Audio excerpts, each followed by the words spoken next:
Democratic Pennsylvania Governor Josh Shapiro has called Bucks County the swingiest. What a word. Swingiest, the swingy, a swingy swing county and a swingy state.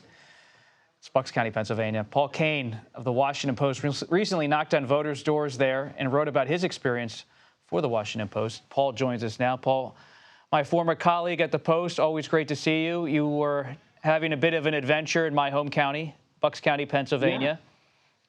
What did you learn, Paul?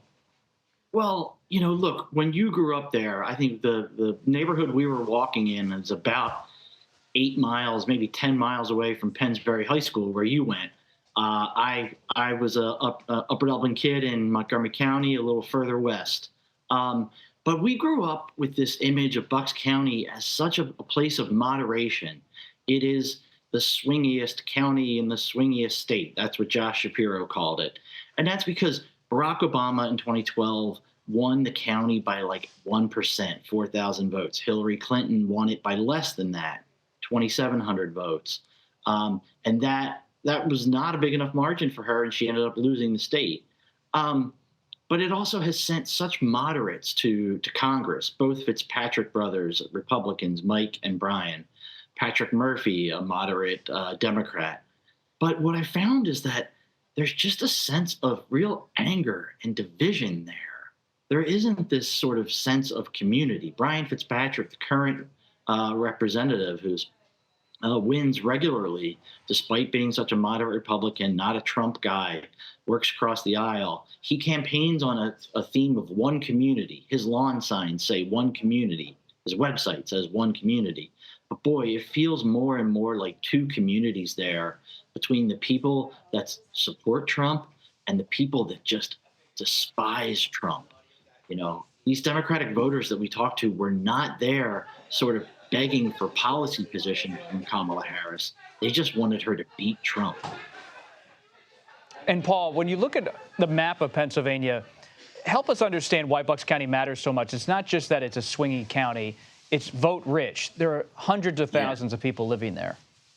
Sure. There are some smaller counties that are also pretty closely divided as well. But Bucks County has about 480,000 registered voters. Republicans edged ahead this summer and fall and ended up with about 204,000 voters. And the Democrats are coming in around 200,000. And the next 75 to 80,000 are all basically independents or some other party affiliation.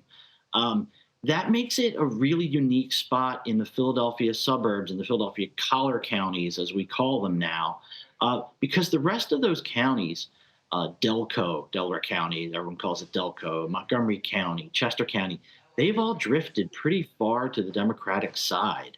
But Bucks County remains as this big voter haul that is really split pretty evenly.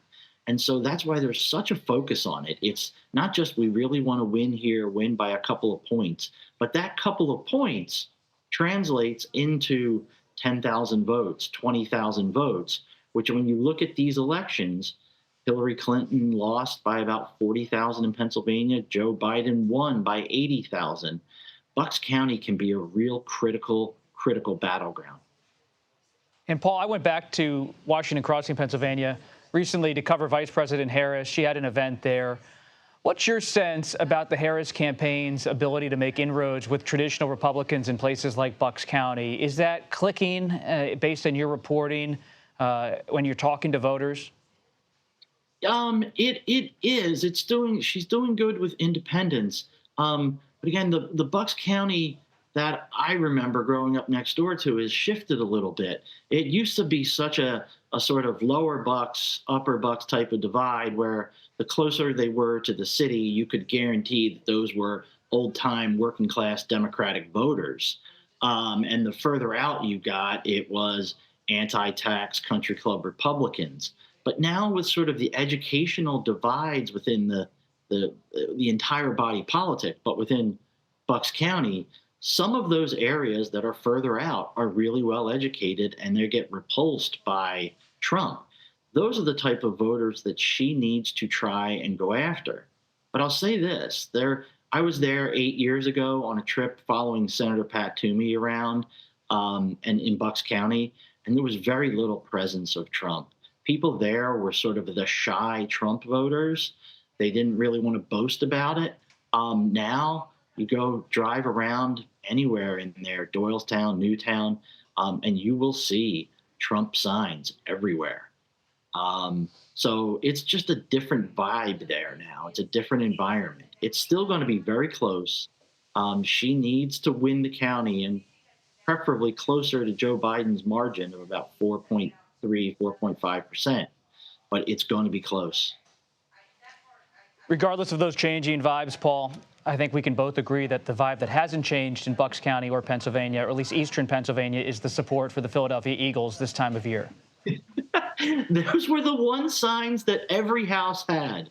Some house had Trump signs, some had Harris, but everybody had an Eagles banner of some sort somewhere on the front lawn or inside the house. Paul Kane, Fly Eagles Fly. Thank you. Absolutely.